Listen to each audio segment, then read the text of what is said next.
In this video, let's check two another pretty useful features of skip strategies. So first one is canceling orders, and the second one is risk management functions. So let's start with the canceling orders. So here I have a pretty simple strategy. Idea of it is that when a price closes above like upper Bollinger Bands, I put like a stop order of high of this candle, and when it crosses this level, I enter into long position, as you can see here. And what if I want to cancel my order if something happening? So for example, here I want to cancel it when my price, after I have this like a crossover of my upper Bollinger Bands, if my price cross under the basis line, I want to cancel my order, so I won't enter my position here, and I will wait for another signal basically. So let's look at the code and see how it works.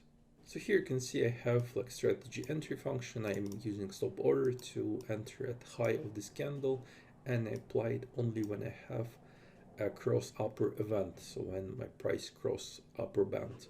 And here is my exit. I exit it when my price cross under the basis line. So what I want to add is that I want to cancel my order if price will cross under the basis line as well. So I can do this with strategy cancel function. I have to specify order I want to cancel, so it name is long for my order, and I want to cancel it when, and here is the condition, so price should close below the basis line. So as you can see, it's quite easy. We can save it and see how it works.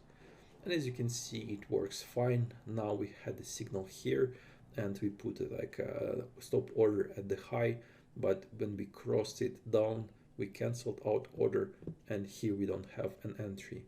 And here we put our stop order at the high, and we finally entered here. So it seems to work for me. And also, in addition to strategy cancel function, you have strategy cancel all function. So you can specify that when some condition is true, you can basically close all your orders at this moment in your strategy. So it can be quite handy as well. Now let's look at few strategy risk functions.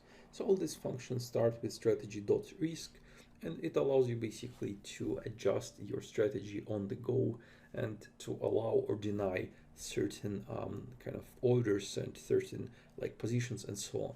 So let's quickly go through them, and I will explain you quickly how it works. So you can use strategy.risk.allowentryin function to allow or deny entry into certain directions. So you can specify, for example, a strategy.direction.long, and after that only long orders will be accepted in your skip strategy. You can do opposite with the strategy.direction.short parameter, and it will allow only short orders then. And also you can specify strategy.direction.all. By default it's set up to all. This will allow you long and short orders at the same time. Next function is strategy.risk.max consecutive losing days. And what it does actually is that if you have a strategy and for 3 days you're losing money in a row, Pinescape will cancel all your orders, will sell all your positions, will close all your positions, and will stop the strategy for executing. And this way you can kind of limit really losing strategy quite quickly. Also you have like a function risk.max dropdown, and here you can specify what maximum drop down you're willing to see before like stopping out your strategy.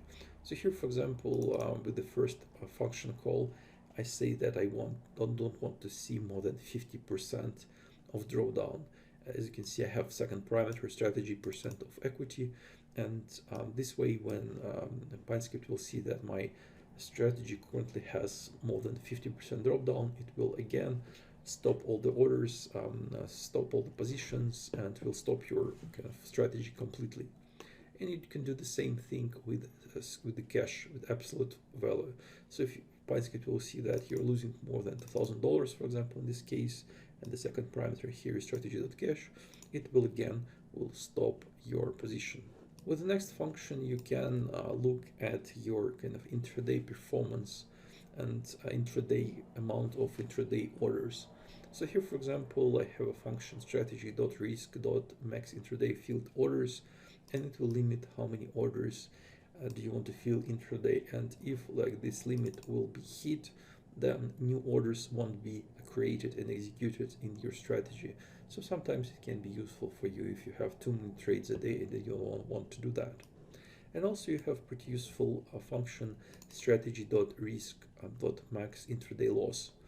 So how it works is that if you kind of inside the day you already lost a certain amount of like percents of your equity or certain amounts of absolute dollars, PineScript will stop any orders this day and will continue putting orders only the next day.